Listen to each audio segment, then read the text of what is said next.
ආයිබෝන් දුවේ පුතේ අද ඔයාලට විශේෂ වූ වැදගත් පාඩමක් ගෙනල්ලා තියෙන්නේ විශේෂයෙන් 10 වසර 11 වසරට O level වලටත් වැදගත් වෙන පාඩමක්. ඉතින් අපි පාඩම බලමු මොකක්ද කියලා. පරිමිතිය පාඩම තමයි. ඉතින් මේක ලස්සනට මම ඔයාලට කියලා දෙනවා මූලික දේ. ඉතින් මේකෙන් ඔයාලට පරිමිතිය පාඩමේ සියලුම දේ දැනගන්න පුළුවන්. හරි පහසුවෙන් ඉගෙන ගන්න පුළුවන් මේ වීඩියෝ එක හොඳට බලන්න. බලලා ඔයාලා අච්චු පොතත් එක්ක ඔයාලගේ නැත්නම් පෙළ පොතත් එක්ක මේ මම කරන දේ බලලා ඒකේ තියෙන ගණන් හදන්න. එතකොට ඔයාලට මේ පරිමිතිය පාඩම ලේසියෙන්ම ඉගෙන ගන්න පුළුවන් වෙනවා. රයිට් පුතේ. අපි යමු. මම මාතෘකා කිහිපයක් ලියාගෙන තියෙනවා. පරිමිතිය පාඩමේ අපිට තියෙන පරිමිතිය යනු කුමක්ද කියලා හඳුන්වන්න තියෙනවා. පරිමිතිය කුමක්ද කියලා හඳුන්වන්න තියෙනවා. ඉතින් පරිමිතිය කුමක්ද කියලා මම හඳුන්වන්නම්. ඒක පොඩි කාලේ අපි 6 වසරේ ඉඳන්ම ඉගෙන ගන්නවා. ඊට පස්සේ පුතේ මේ 10 වසර 11 වසරට විශේෂම දේ තමයි කේන්ද්‍රික ඛණ්ඩයක් හඳුනා ගැනීම. කේන්ද්‍රික ඛණ්ඩයක් හඳුනා ගැනීම. පරිමිතියේ කොටසේ විශේෂම අවස්ථාව තමයි මේ කේන්ද්‍රික ඛණ්ඩය හඳුනා ගැනීම. මොකද එතන ටිකක් සූත්‍රයක් භාවිත කරන්න නිසා අපේ ළමයි අර සූත්‍ර වලට බයයි සමහරක් වෙලාවට. ඉතින් මේක පහසුවෙන් ඔයාලට තේරෙන්නේ මේ සූත්‍රයේ තියෙන්නේ මොනවද ආදේශ කරන්න පුළුවන් කියලා මේ වීඩියෝ එක බැලුවාට පස්සේ කේන්ද්‍රික ඛණ්ඩයක් යනු කුමක්ද කියලා හඳුනගමු. අපි කේන්ද්‍රික ඛණ්ඩයේ ඡාපතික හොයන විදිය ඉගෙන ගමු. ඊට පස්සේ කේන්ද්‍රික ඛණ්ඩයේ පරිමිතිය හොයන විදිය අපි ඉගෙන ගමු. ඉතින් මේ වීඩියෝ එකෙන් මම ඒ ටික ඔයාලට පැහැදිලිව ලස්සනට එකිනෙක කියලා දෙන්නම්. පුතේ මුලින් අපි කේන්ද්‍රික ඛණ්ඩයට යන්න ඉස්සරින් අපි බලන්න ඕන පරිමිතිය යනු කුමක්ද කියලා. මම මෙතන ලියාගෙන තියෙනවා. බලන්න සංවෘත තල රූපවල පැති සියල්ලෙහිම දිග ප්‍රමාණවල එකතුව. අපි පරිමිතිය යනු අපි අදහස් කරනවා මොකද්ද?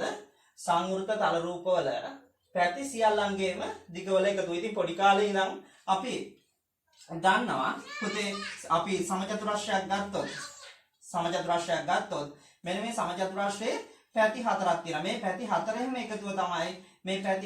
එකතුව තමයි අපි කියන්නේ මෙන්න මේ සමචතුරස්‍රයේ පරිමිතිය කියලා. ඉතින් පුතේ මම මෙතන සමචතුරස්‍රයක්, ඍජුකෝණාශ්‍රයක්, ත්‍රිකෝණයක්, වෘත්තයක්. ඉතින් අපි මෙන්න මේ සමචතුරස්‍රය, ඍජුකෝණාශ්‍රය 6 වසරේ ඉඳන්ම පරිමිතිය ඉගෙන ගන්නවා. හැබැයි ඊට පස්සේ ත්‍රිකෝණ ඉගෙන ගන්නවා අපි 8 වසර පන්ති වෙනකොට.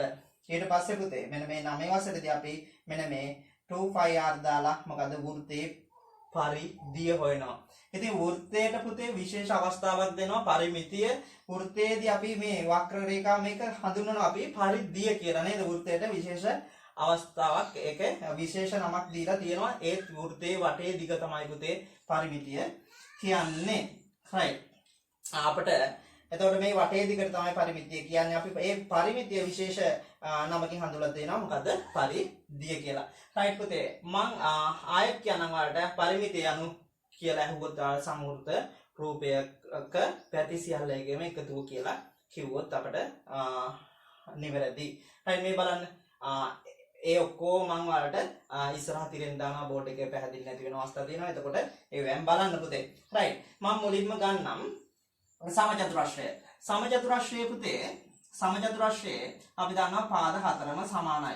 ඉතින් එක පාදයක දිග දැනගත්තොත් ඔයාලට පුළුවන් පාදයක දිග 4න් ගුණ කරන ලේසියෙන් අපිට පාද හතරම එකතු කරනවට වඩා ලේසි පුතේ එක පාදයක දිග දැනගෙන දැන් 10 11 වසරේනේ ඔයාලා.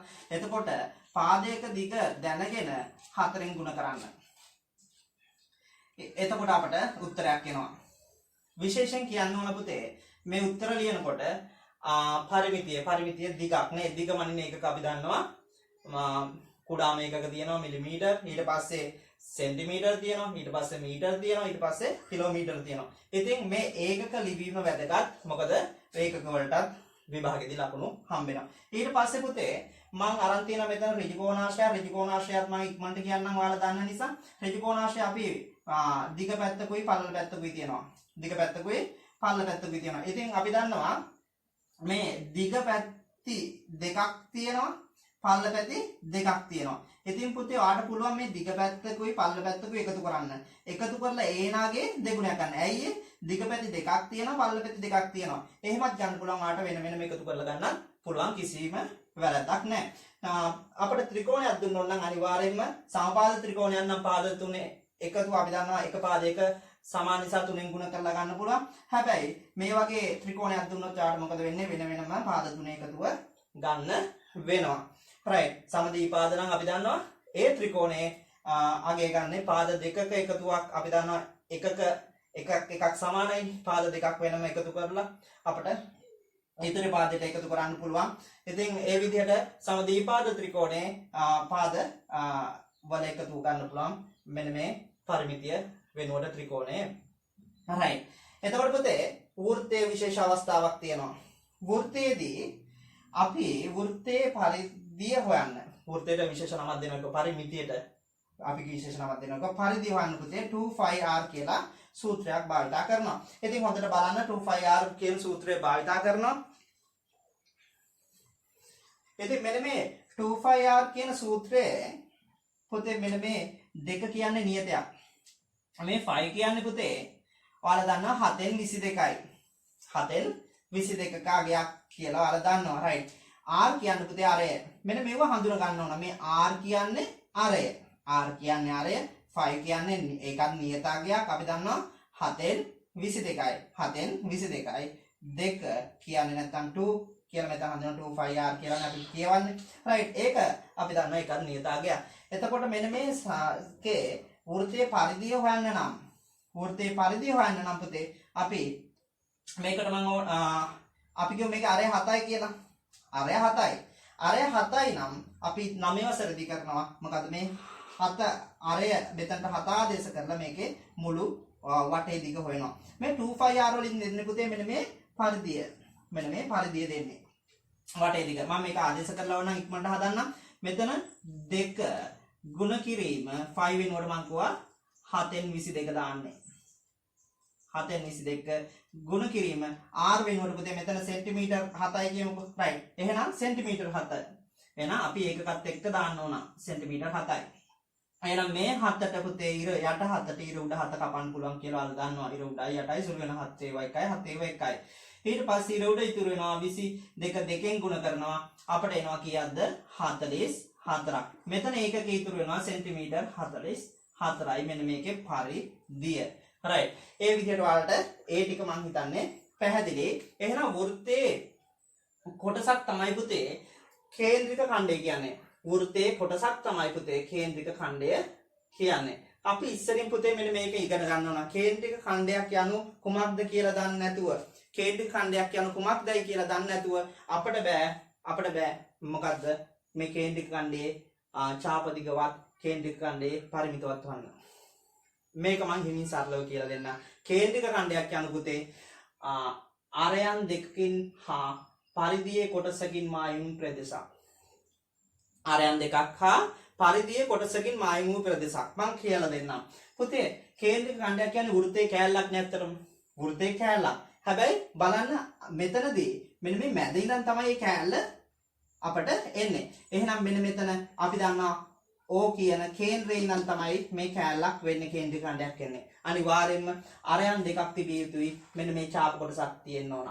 right අපි ඉතින් කියනවා අරයන් දෙකකින් හා පරිධියේ කොටසකින් මායිම් වෙලා පුතේ මේ මායිම් තුනක් මේ මායිම් වලින් වට වෙච්ච කොටසට තමයි අපි කියන්නේ කේන්ද්‍රික ඛණ්ඩය කියලා. ඉතින් ඔයාලට පැහැදිලි. ඉතින් මෙතනත් ඒකමයි වෙලා තියෙන්නේ පුතේ. right ගොඩක් අයට මේක තමයි හැට යන්නේ. මෙතනත් මොකද වෙන්නේ? මේ අරයන් දෙකයි මෙන්න මේ ඡාප කොටසක් කියන්නේ පරිධියේ කොටසකින් මායිම් වෙලා තමයි මේ කේන්ද්‍රික ඛණ්ඩය හැදෙන්නේ. ඉතින් ඔයාලට අද පැහැදිලි මොකද්ද කේන්ද්‍රික ඛණ්ඩයක් යනු කොමක්ද කියන්නේ? අපි දන්නවා අරයන් දෙකකින් හා පරිධියේ කොටසකින් මායිම් වෙච්ච ප්‍රදේශයකට අපි කියනවා මොකද්ද කේන්ද්‍රික ඛණ්ඩයක් කියලා. පුතේ ඔයා දන්නවා වෘත්තයේ පරිධිය හොයන සූත්‍රය. මොකද්ද මම ඉස්සරින් කතා කරා 2πr කියලා 5 කියන්නේ 7න් 22 r කියන්නේ පුතේ ඒ වෘත්තයේ දෙන ලදාරය. ඉතින් ඔයාට පුළුවන් කේන්ද්‍රික ඛණ්ඩයේ ඡාප දිග හෝ කේන්ද්‍රික ඛණ්ඩයේ පරිමිතිය හොයන්නයි කිව්වොත් අපට සූත්‍ර භාවිතා කරලා මෙන්න මේ කේන්ද්‍රික ඛණ්ඩයේ ඡාප දිග කේන්ද්‍රික ඛණ්ඩයේ පරිමිතිය අපට හොයන්න පුළුවන්. මම විශේෂයෙන් කියනවා කේන්ද්‍රික ඛණ්ඩයේ ඡාප දිග හොයන විදිහ. පුතේ අපි දන්නවා මේ වෘත්තයක් ගත්තොත් මේක ගමුකෝ. මේකේ අපි දන්නවා මේකේ මේ ලක්ෂය වටා කෝණයක අපි දන්නවා වෘත්තයේ අභ්‍යන්තර කෝණ මේ ලක්ෂය වටා කෝණයක 360යි. 360යි. මෙතන තියෙන පුතේ මේ ඔක්කොම ගත්තොත් 360යි. මේ වටේම ගත්තොත් 360යි. අංශක 360ක් එනවා. හැබැයි මෙතන තියෙන පුතේ අපි θ කෝණයක් විතරයි දීලා තියෙන්නේ. එහෙනම් අපි දන්නවා මේ ඡාප කොටස ඉන්නේ පුතේ මේ 360ටම නෙමෙයි. එහෙනම් 360න් යම් කිසි කොටසක 360න් යම් කිසි කොටසක ඒක නිසා ඔයාලා හිතන්න 360න් යම් කිසි කොටසක මේක දෙන්නේ.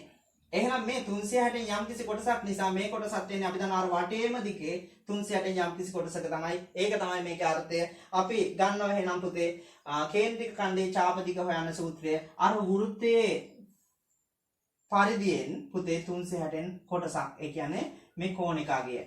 එහෙනම් අපි දන්නවා 2πr 360න් θ 2πr 360න් θ කියන කොටස. ඉතින් ඔයාට පැහැදිලි මේ 2πr 360න් θ ආපු විදිය. ඉතින් මෙතන අපිට මෙන්න මේ ඡාප කොටස හොයන්නයි කිව්වොත් අපි එන්නේ මේ සූත්‍රය ආදේශ කරනවා. ඉතින් පුතේ මෙතන අර එක හතක් දුන්නයි කියමු. අපි මෙතන එහෙනම් මේ දෙක ලියනවා. මේ 5 වෙනුවට 7න් 22 දානවා. මෙතන 7ක් දුන්නයි කියමු. අර වෙනුවට 7 cm ඒ දීපුවාගේ ආදේශ කරනවා. ඊට පස්සේ මෙතන කෝණය අනිවාර්යයෙන්ම ආදේශ කරන්න ඕන. කෝණය ආදේශ කරන්න ඕන. ඉතින් කෝණය ආදේශ කරලා අපට උත්තරයක් හොයාගන්න පුළුවන්. උදාහරණයක් විදිහට මම මේ ගානම අරන් ඉක්මනට ඔයාලට ගන්න ආදේශ කරන විදිහක් පෙන්නන්නම්. රයිට් මෙතන 7 cm කියමුකෝ. Right 7 cm. අපිට කියනවා මෙතන අංශක 45ක කෝණයක්. අංශක 45ක කෝණයක් පුතේ. එතකොට මම කරන්නේ පුතේ මෙන්න මෙතනදී මෙන්න මේවට තියෙනවා ආදේශ කරනවා. මේ දෙක හැමම ලියනවා බලන්න ආදේශ කරනවා. මේ 5 වෙනුවට මම කිව්වා 7න් 22 ගන්න. 7න් 22. ඊට පස්සේ ඔයාලට පුළුවන් 360 වෙනු අපි 360යි අංශක මේ ලියලා තියෙනවා. මේ θ කෝණයට අංශක 45 ගන්න. අංශක 45 ගන්න. දැන් සුළු කරන්න. මේ සුළු කරන විදිහත් බලන්න. මේ අංශක වලට අංශක කැපෙනවා. ඊට පස්සේ ඔයා දන්නවා පුතේ 45 හේවුවා. දැන් සුළු කරනවා 45 හේව 1යි. අපි දන්නවා 45 හේවුවා 8යි. මම එකක් කියලා දෙන්න 45 හේවා 8යි. ඊට පස්සේ පුතේ දෙවරක් මේ බලන්න ඉර යට අට තියෙන්නේ දෙවරක් පුතේ අපි 7 ආදේශ කරන්න ඕන. මෙතන r ආදේශ කරේ නැහැ. රයිට් මෙතන r ආදේශ කරන්න ඕන. රයිට් r මම මෙතනට ආදේශ කරන්න ඕන. රයිට් මම මෙතනින් r ලියනවා. r 7 ආදේශ කරන්න ඕන. රයිට් 7 මෙතනට ආදේශ කරන්න ඕන. රයිට් මම මෙතනින් ලිව්වා r. රයිට් ඊට පස්සේ පුතේ මේ 7 අපි දන්නවා දෙවරක් 1යි 8ට අපි දන්නවා දෙකේවා 4යි. දෙකේවා 4යි. ඊට පස්සේ පුතේ මේ 7ට 7 කැපෙනවා ඉර උඩයි යටයි. මෙතන ආයෙත් කපන්න පුළුවන් පුතේ මේ දෙවරක් 2යි දෙවරක් 11යි. දෙවරක් 2යි දෙවරක් 11යි. දැන් ඉර උඩ ඉතුරුනා පුතේ 11ක්. ඉර උඩ ඉතුරුනා 11ක්. අපිට ඉර යට ඉතුරුනා 2ක්. ඊට පස්සේ අපිට තව බැලුවොත් මෙතන ඒකකක් දැම්මොත් අපි මෙතන සෙන්ටිමීටර්නේ. රයිට් අපිට සෙන්ටිමීටර් රුත් ඉතුරු වෙනවා. රයිට් එහෙනම් පුතේ 11 දෙකෙන් බෙදන්න. 11 දෙකෙන් බෙදුවාම ඔයාට එනවා කීයක්ද? 5.5 සෙන්ටිමීටර් අගයක් එනවා උත්තරේ. පුතේ මෙතන ආදේශය හරි වැදගත්. අපි දන්නවා 5 වෙනුවට 7 ආදේශ කරා. r වෙනුවට 7 ආදේශ කරන්න ඕන. රයිට් ඒක අනිවාර්යයෙන්ම ආදේශ කරන්න ඕන. ඊට පස්සේ තමයි 360ට ආදේශ කරන්නේ. රයිට් පුතේ මම ඊට පස්සේ ඔයාලට කියලා දෙන්නම්. දැන් ඔයාලා දන්නවා ඡාප දිග හොයන විදිය. ඡාප දිග හොයන විදිය ඔයාලා දන්නවා. රයිට් පුතේ මම ඊට පස්සේ ඔයාලට කියලා දෙන්නම් කේන්ද්‍රික ඛණ්ඩයේ පරිමිතිය හොයන විදිය. කේන්ද්‍රික ඛණ්ඩයේ පරිමිතිය හොයන විදිය. මෙන්න මේ කේන්ද්‍රික ඛණ්ඩයේ පරිමිතිය හොයන්න මහ ලොකු දෙයක් නෙමෙයි. ඔයාලට දැන් ඡාප දිග හොයන්න දන්නවා නම් ඡාප දිග 2πr ගුණ කිරීම 360න් θ. රයිට් 360න් θ. ඊට පස්සේ පුතේ කේන්ද්‍රික ඛණ්ඩයේ පරිමිතියට වෙන්නේ ආදාන කේන්ද්‍රික ඛණ්ඩයක් යනු කොමක්ද කියලා අර්ථ දැක්වීම දන්නවා නම් අපි දන්නවා මේ ඡාප කොටසකින් හා අපි දන්නවා ආරයන් දෙකකින් යුක්ත කොටසක්. ඉතින් කේන්ද්‍රික ඛණ්ඩයම කිව්වොත් පුතේ මේ සියල්ලම අයිති. අපි ඉස්සරින් හෙදුවේ කේන්ද්‍රික ඛණ්ඩයේ ඡාප කොටසේ දිග විතරයි. එතකොට අපිට එන්නේ මේ ඡාප කොටසේ දිග හොයන්න 2πr 360න් θ භාවිත කරනවා. රයිට් හැබැයි පුතේ මෙතනදී කේන්ද්‍රික ඛණ්ඩයේ පරිමිතිය හොයනකොට අපට ඕන මොකද්ද? මෙන්න මේ ආරයන් දෙකත් ඒකට එකතු වෙන්න. ඉතින් අපි බැලුවොත් ආරයන් දෙකක් එකතු කරන්න විතරයි තියෙන්නේ. ඉතින් ඒකේ සූත්‍රය මෙතන ලියාගෙන තියෙනවා. බලන්න අර සූත්‍රයමයි පුතේ වැඩියෙන් තියෙන්නේ 2r කියලා ආරයන් දෙකක් එකතු වෙනවා. 2πr ගුණ කිරීම 360න් θ ධන 2r. ඉතින් ඔයාලට පුළුවන් මෙන්න මේකේ අගේටම අපි දැන් මේකෙම අපිට කේන්ද්‍රික ඛණ්ඩයේ පරිමිතිය ඇහුවනම් අපි මොකද කරන්නේ? මෙන්න මේකේ අගේටම අපිට පුළුවන් 7 ඒවා දෙකක් එකතු කරලා දාන්න. ඒ කියන්නේ 14ක් එකතු කරන්න පුළුවන්. ඉතින් මේකට 14ක් එකතු කරන්න පුළුවන්. අර විදිහට මම සුළු කරලා පෙන්නන්නම් ඔයාලට. මේක පැහැදිලිව රයිට් මෙතනදී 7 ආදේශ කිරීම මෙතනදී මම පරක් වුණානේ. රයිට් එක මම මෙතනදී පෙන්නන්නම්. රයිට් මෙතනදී 2 ගුණ කිරීම 5 වෙනුවට 7න් 22 දානවා. දැන් මම මෙන්න මේකෙම හොයන්නයි හදන්නේ. මෙන්න මේකෙම හොයන්නයි හදන්නේ. රයිට්. එහෙනම් අපි දන්නවා 2 ගුණ කිරීම 7න් 22 r වෙනුවට පුතේ 7යි සෙන්ටිමීටර්. ඊට පස්සේ මෙතන 360යි අංශක, ඊට පස්සේ 45යි අංශක ධන 2යි r කියන්නේ 2 ගුණ කිරීම 7යි සෙන්ටිමීටර්. ඔයාලට පැහැදිලි? එතකොට පුතේ හොඳට බලන්න දැන් මේක කැපෙන විදිය රයිට් ඉස්සරින් අර 7 ආදේශ කිරීම මම අතන්ට ගත්තා. හරි ගාන හැදුවා හරි. ඉතින් එක පිළිවෙලට ආදේශ උන්නේ නැහැ. රයිට් මෙතනදී බලන්න 7ට 7 කැපෙනවා. රයිට්. එතකොට අංශක වලට අංශක කැපෙනවා 45 ඒවා 1යි 45 ඒවා 8යි. ඔයාලා දන්නා මේකේ එන උත්තරේ දැන් නේද? දෙවරක් 1යි දෙවරක් 4යි. දෙවරක් 2යි දෙවරක් 11යි. මේ උඩ යට එකම අගයකින් බෙදෙනවා නම් තමයි මෙහෙම කපන්නේ. රයිට්. එහෙනම් පුතේ 11 දෙකකින් බෙදුනහම ඔයාලා දන්නා මෙතන එන්නේ 5.5 සෙන්ටිමීටර්. ඒකට මේ දෙවරක් 7 මේ දෙන වෙනම ඉන්නේ. යාලා කපන්නව මොකුත් කරන්න බෑ. ධන ලකුණකින් එහා පැත්තේ ඉන්නේ. එහෙනම් අපි දන්නවා 14යි සෙන්ටිමීටර්. ඉතින් අපි දන්නවා 14ට 5ක් එකතු වුණොත් කීයද? 19යි. මෙතන 0.5 ගත්තොත් අපි දන්න 19.5 සෙන්ටිමීටර්. පුතේ ඒ විදිහට අපිට හදාගන්න පුළුවන්. තව දෙයක් ඉක්මනට කියන්නම් පුතේ. මෙන්න මේ කෝණවල අගය අපිට මේ ලොකු අගයක් නැතුව ආදේශ කරන්නත් පුළුවන්. රයිට් මම ඒක සරලව කියන්නම් පුතේ. අපි කියමු කෝණයකගේ අංශක දැන් 45යි නම් අංශක 45යි නම් අපි දන්නවා මේක 360න් අංශක 45යි.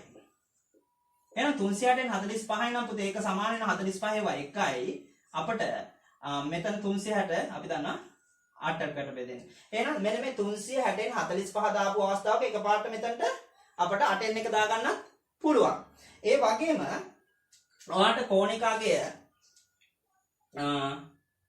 60 දෙන අවස්ථාවක් කියමුකෝ. රයිට්. එහෙනම් කෝණිකාගය 60යි. එහෙනම් 360න් 60යි. එහෙනම් අපි දැන් අංශක කැපෙන බිඳුවක් කැපෙන 6 වරක් 1යි 6 වරක් 6යි. එතකොට මෙතනට 6න් 1 කියලා දාගන්නත් පුළුවන්. අන්න ඒ මෙන්න මේ කෝණයේ අගය අපිට මේ 360න් θ වෙනුවට 6න් 1 දාගන්න පුළුවන්. පුතේ මෙන්න මේ අංශක 60ක කෝණයක් දුන්නාම ඊට පස්සේ ආට අංශක 90 දුන්නයි කියමුකෝ. අංශක 90 දුන්නයි කියමුකෝ. එහෙනම් ආ දන්නා 360න් අංශක 90යි. එතකොට මෙන්න මේ 360න් අංශක 90යි නම් අපි දන්නවා මෙතන 360ට 90 ඒවා කීයද? රයිට් 90 ඒවා අපි දන්නවා 4යි. එහෙනම් 4න් 1යි කියලා දාගන්නත් පුළුවන්. 4න් 1යි කියලා දාගන්නත් පුළුවන්. ඊට පස්සේ ආට අංශක 120 වගේ දුන්නොත් ආට පුළුවන් 360න් අංශක 100 360න් අංශක 120යි ඒක වෙනුවට දාගන්න පුළුවන්. ඒ කියන්නේ මෙතන 360න් ඊට කෝණය වෙනුවට දාගන්න පුළුවන්. අපිට 120 ඒවා අපි දන්නවා 1යි 120 ඒවා 3යි.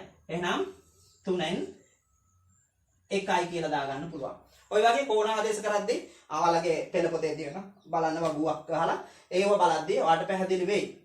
එහෙනම් පුතේ මම කියන්නේ මම මේකේ ඉස්සරහට ඔයාලට ගණන් ටිකක් දාන්නම් හදලා මේ ගණන් හදන විදිය සුළු කරන විදිය මීට වඩා දෙයක් තියෙනවා. ඉතින් ඒක බලන්න මම ඒ ලින්ක් මේ වීඩියෝ යටින් දාන්නම්. ඉතින් මොනවා හරි පැහැදිලි නැති දෙයක් තියෙනවා නම් මම තිරේ දානවා. ඒක බලන්න. ඉතින් පුතේ මේ පාඩම හරි සරලයි. ඔයාලා දැනගත්තාද කේන්ද්‍රික ඛණ්ඩයක් කියන්නේ කුමක්ද කියලා? කේන්ද්‍රික ඛණ්ඩයක් කියන්නේ මොකද්ද? ලොකු දෙයක් නෙමෙයි. අරයන් දෙකක් හා මෙන්න මේ ඡාප කොටසකින් නැත්නම් පරිධිය කොටසකින් මායිම් වෙච්ච ප්‍රදේශයක් තියෙන. ඉතින් ඡාප දිග කියන්නේ අර පරිධිය මායිම් වෙච්ච කොටසේ අගේ හොයන්නයි තියෙන එක 2πr ගුණ කිරීම 360න් t දාලා හොයනවා. ඊට පස්සේ කේන්ද්‍රික ඛණ්ඩයේ අගේ හොයන්න නම් ඔයාලා මොකද කරන්න ඕනේ? අර 2πr ගුණ කිරීම 360න් තීටාට එකතු කරන්න 2r කොටසක්. ඉතින් මේ පාඩම මම හිතනවා ඔයාලට ලස්සනට පැහැදිලි වෙන්න ඇති. ඉතින් මේ වීඩියෝ එක නැවත නැවත බලන්න. තේරෙන්නේ නැත්නම් ආයෙ බලලා ඔයාලා මේකත් එක්ක ගණන් හදන්න ඕන. එතකොට තමයි පුතේ පුරුදු වෙන්නේ. එහෙනම් පුතේ මේ වීඩියෝ එක නැවත නැවත බලලා මේ පාඩම හොඳින් ඉගෙන ගන්න කියලා මම කියනවා.